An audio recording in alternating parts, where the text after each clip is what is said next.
अस्सलाम वालेकुम हजरात। मनकूल है कि जब रूह जिस्म से निकल जाती है और उसे 7 दिन हो जाते हैं तो अल्लाह से वो अर्ज करती है कि या इलाही मुझे अपने जिस्म को देखने की इजाज़त दे।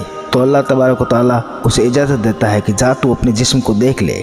फिर वो रूह अपने जिस्म को देखने के लिए वहाँ से निकल जाती है और सीधे कब्रिस्तान आती है। कब्रिस्तान आकर वो अपने जिस्म को दूर से देखती है और देखती है उसके मुंह, नथुनों, आँखों और कानों से पानी बह रहा है और वो अपने जिस्म से कहती है कि बेमिसाल हुस्न व जमाल के बाद अब तेरा ये हाल है। फिर वो ये कहकर वहाँ से चली जाती है। फिर 7 दिन बाद रूह अल्लाह तबारक व तआला की बारगाह में आती है और कहती है कि ए परवरदिगार मुझे 7 दिन की मोहलत दे, मैं अपने जिस्म को देखना चाहती हूँ।